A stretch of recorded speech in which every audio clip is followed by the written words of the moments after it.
ಮಾಡೋದ್ರಿಂದ, ಮತ್ತೆ ದೇವಸ್ಥಾನಗಳಿಗೆ ಬಂದು ಭಜನೆ ಕೀರ್ತನೆ ಕೇಳೋದ್ರಿಂದ, ಸತ್ಸಂಗ ಸಾಧು ಸಂಘ ಮಾಡೋದ್ರಿಂದ ಇವರಿಗೆ ನಿಜವಾಗ್ಲೂ ಅವರಿಗೆ ನಿಜವಾದ ಶಾಂತಿ ನೆಮ್ಮದಿ ಸಿಗುತ್ತೆ. ಮನೋರಂಜನೆ, ಮನಃಶಾಂತಿ ಯಾವಾಗ ಸಿಗುತ್ತೆ? ಮಂದಿರ ಅಂತ ಹೇಳ್ತೀವಿ. ಮಂದಿರ ಅಂದ್ರೆ ದೇವಸ್ಥಾನ, ಮಂದಿರ ಹಿಂದಿನಲ್ಲಿ. ಸೊ ಮಂದಿರದ ಮನಸ್ಸು ಕೂಡ ಶಾಂತವಾಗಿದೆ ದೇವಸ್ಥಾನಕ್ಕೆ ಹೋಗಿ ಬರೋದ್ರಿಂದ.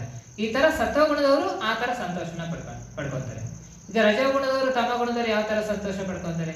ಅತಿಯಾಗಿರೋಂಥ ಹೊರಗಡೆ ಹೋಗಿ ರೆಸ್ಟೋರೆಂಟ್ ನಲ್ಲಿ ಬೇಕಾಗಿರೋದು ತಿನ್ನೋದು ಅಲ್ವಾ, ಮಜಾ ಮಾಡೋದು, ಸಿನಿಮಾಗೆ ಹೋಗೋದು, ಇದು ಅವರಿಗೆ ಸಂತೋಷ.